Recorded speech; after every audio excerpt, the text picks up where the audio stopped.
Hello everybody, this is Dino GTO, and this is my overview of the playstyle and general characteristics of the E50M line. E50M line starts, I would say, at the DW2, although this thing does not follow the playstyle of the rest of the machines in this line. It's a heavy, so it's the crew. I wouldn't recommend transferring it to any of the mediums further on. You probably want to keep this crew, put it in the 3001 if you're going to make it a good crew, that is, and then put it in the 3601 or 3001P depending on what you're doing. I used this for a long time to train up crews for later machines, like I trained up my Tiger 2 crew, my Tiger P crew, and I have a Mouse and A100, but those were my original crews that I took up from, say, tier 7 back in the day before this thing was at heavy and back when this thing here was still tier 6 medium. So, this line, the way you get to it has changed a lot since I originally started playing. Originally, you could go to the Panzer 3, Panzer 3-4, and then you could unlock this thing, which was here, from the Panzer 3-4. But they've reformatted a bit, and now you have to go through the DW2 to 3001H to the 3002M. Now, DW2 is tier 4. It's tier 4 heavy. All of them are kind of crap. None of them are really good, except from the premium Steel Clubber machine, the Panzer B2. And the rest of them just get suck in comparison. So DW2, it's going to take you about 30 games to get through if you're doing decently well.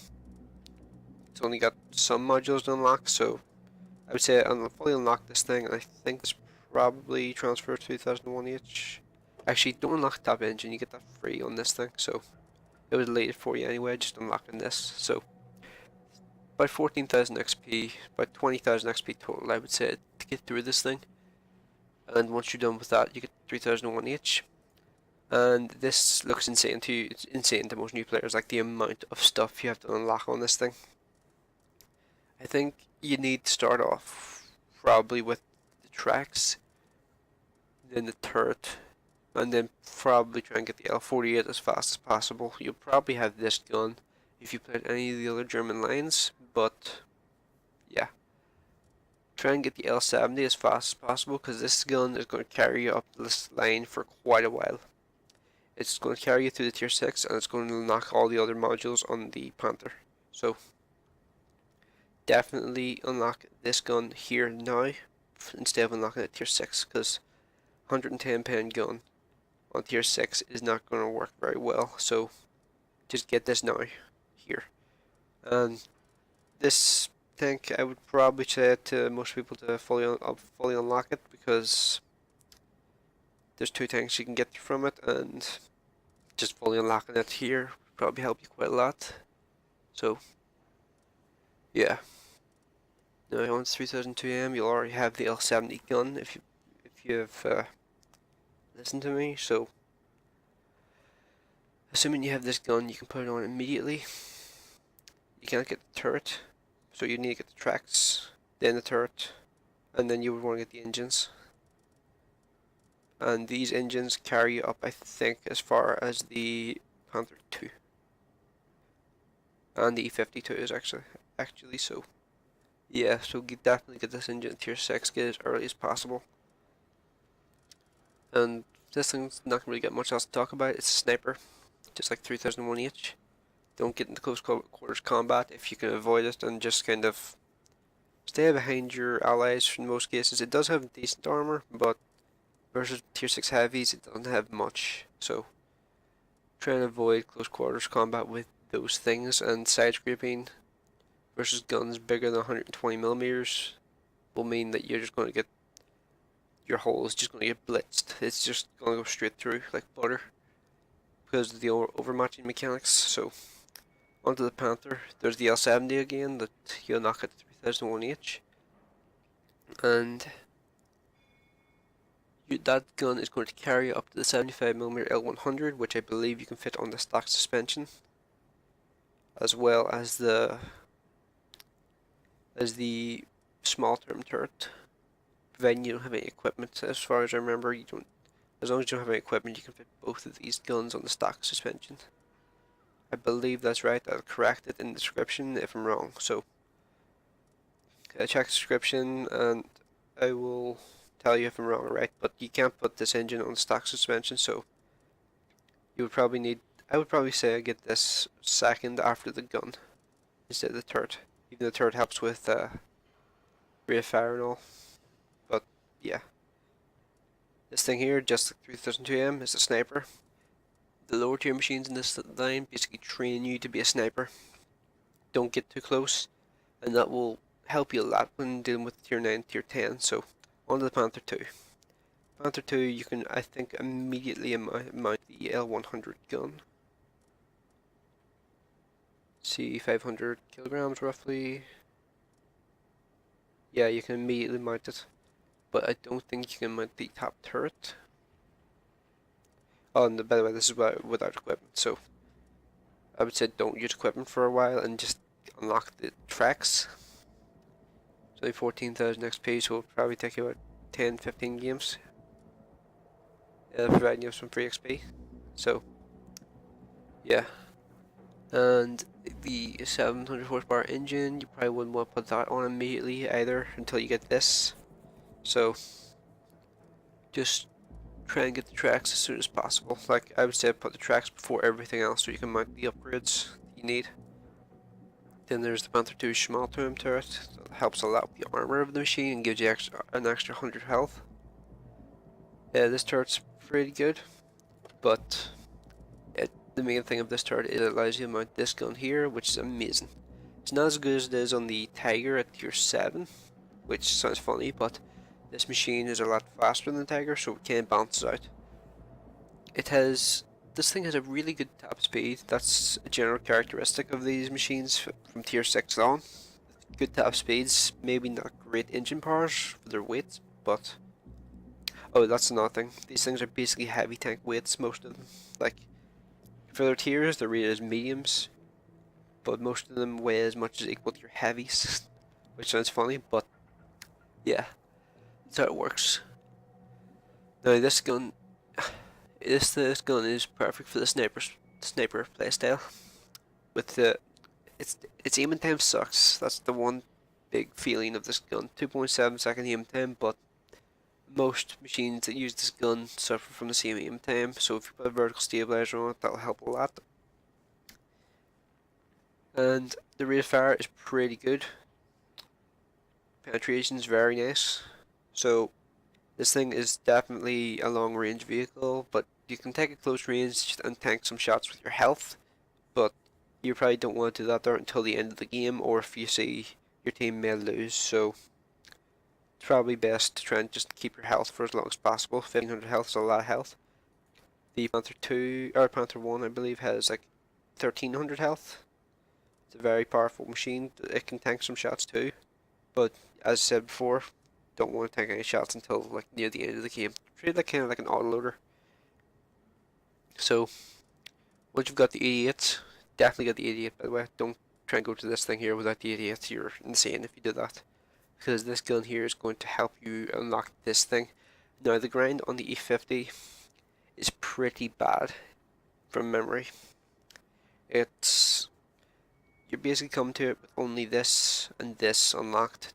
Don't bother with this. I just unlocked it after it finished the grind to the E50M, just for shits and giggles, but don't get this gun. Get the E50 turret, then get the 105mm. That's what makes this thing spectacular. Like, the 700 horsepower engine, you get a stock engine, then you get the 900 horsepower engine, which helps a lot for mobility. It makes a pretty substantial difference. And I believe you need the tracks in order to mount the turret and the 105mm. So, tracks first, then the turret, then I would say the 105mm, then the engine. That's probably the upgrade path I would take if I was to grind this thing again. I think instead of doing that the first time I grinded this thing, I put the enhanced suspension module on it so that I could just mount the turret immediately. But that probably wasn't the greatest decision ever. And by the way, I think I will rebuy this thing. That's how much I liked it. It's probably top 3 tier 9 mediums. It's very, very powerful. It has Tiger 2 armor, which may not sound great, but it's better sloped on the hull. And it's got and when you upgrade the turret, it gets the same turret armor values, but at tier 9, the turret doesn't hold up as well as it does at tier 8. So the hull still holds up remarkably well, as long as you can hide the lower plate like you do with all German vehicles. Like with all German vehicles, just hide the lower plate and your armor works pretty decently most of the time. So, well, other than the Leopard line for obvious reasons, but yeah. So once you get the 105mm on this thing, you can play it more aggressively, but I would still recommend trying to play a bit more of a support role. Try not to lose too much of your health. This gun at tier 9 is one of the faster firing 105mm, so it's got really nice DPM, it's got a really fast aiming time, and it's accurate. It's probably one of the best accuracies in the game. And I will rebuy this thing once I get the money. So I'll probably rebuy it during this event because I like it a lot.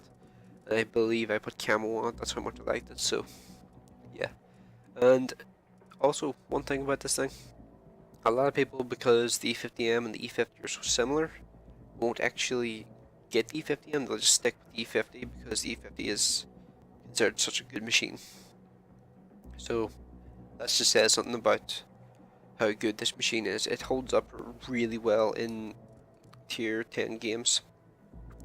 And if you fire premium with this gun here, you basically get the standard ammo of this thing. So 270 pen. So yeah, very powerful. And oh, and something I forgot to mention, this thing here, more than any of the other machines before, because of its weight and its frontal armor, can ram like nothing else. The only thing I can think of that rams even half as well as this thing is probably the KV5. Or maybe the IS-7, but this thing here, when it comes to ramming, is probably top 5 machines in the game. With the E50M only being above it because of its 1200 horsepower engine, which helps with heart rate ratio, but this thing here continues the playstyle of try and stay back for the first part of the game, and then when it gets to the later stages of the game, when you still have a lot of your health, you can go in, just tank hits with your health, kill targets, just win the game by keeping your health for the most part. It's a very good machine, yet again, devastatingly accurate, like most of the other machines are for their tiers. Very high paying guns. That's another trait of this line. They typically have really high paying guns for their tiers, or or in the case of the 3002M, about average. But most other cases they're above average, other than the E50, because the E50 has 220 pen, but 220 pen is still very good. So yeah, this thing I like it a lot. I've got 90,000 free XP on it. It's a very powerful, very potent machine. Still holds up remarkably well considering how old it is, as I think in the game, and it's very likable, very nice to play. Pretty cool looking too. I do like the look of this thing. It does look cool.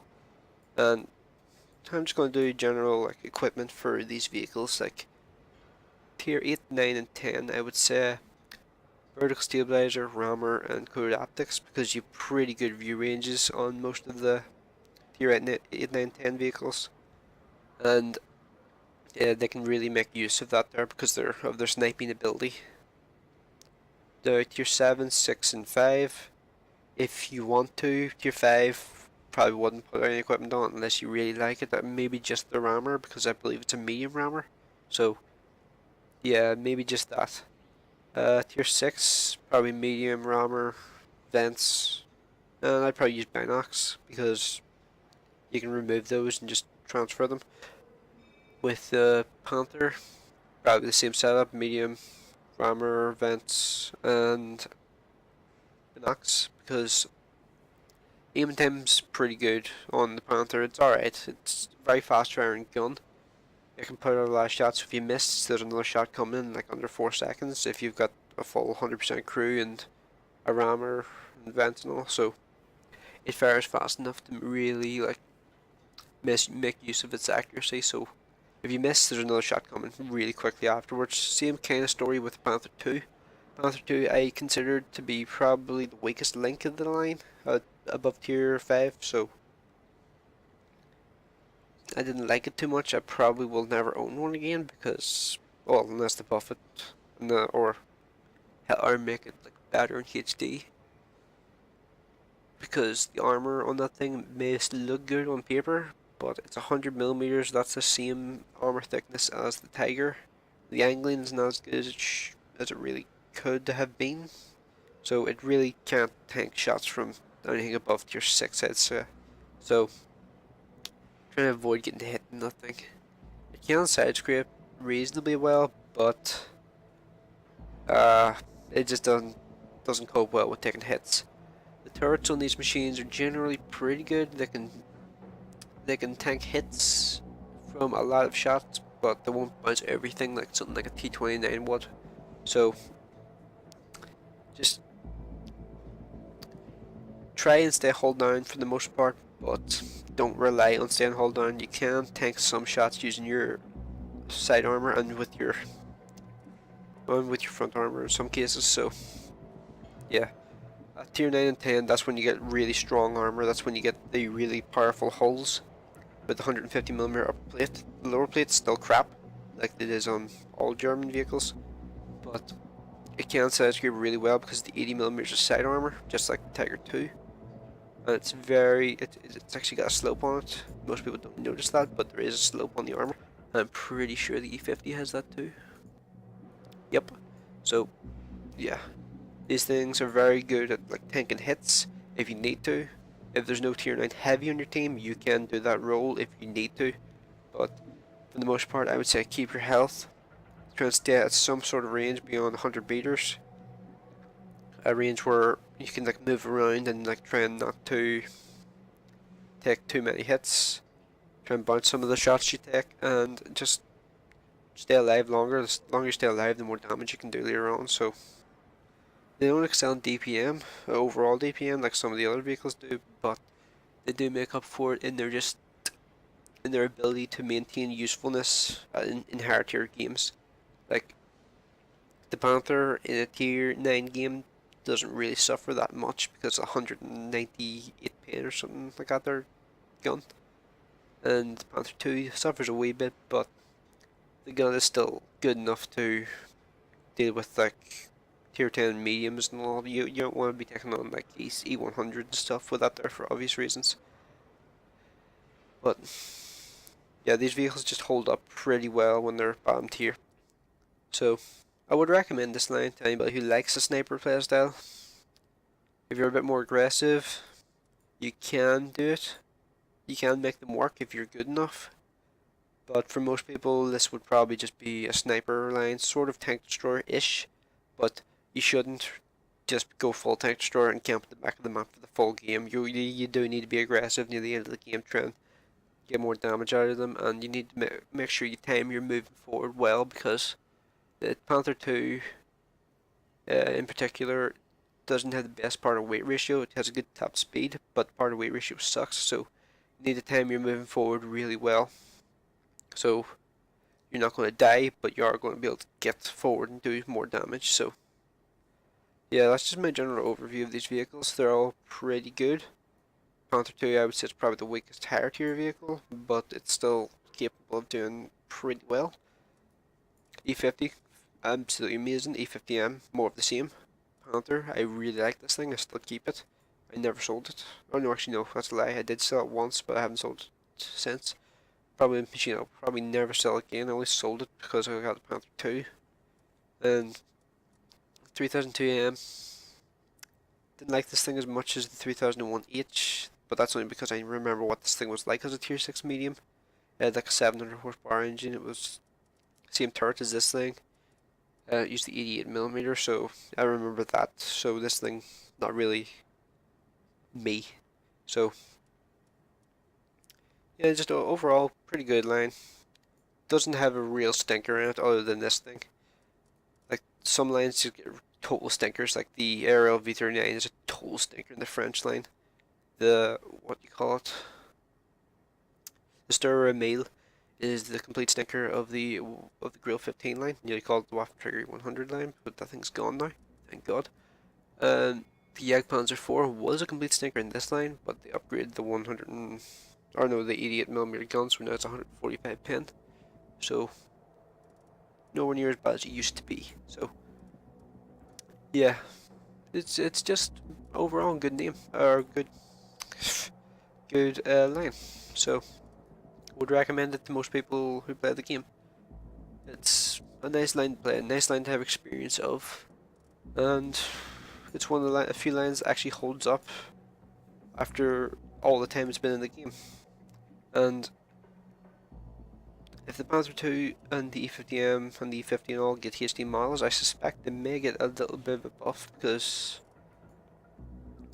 they're very old models, and I suspect they may want to upgrade them slightly, like fix the angles a bit and all that stuff. So look out for these things in the future. They may get buffs to their armor, so they may become more aggressive machines in the future. So just look out for that.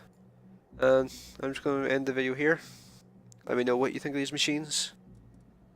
Do you think I'm right on like what the playstyle is for these machines? And see you in the next one.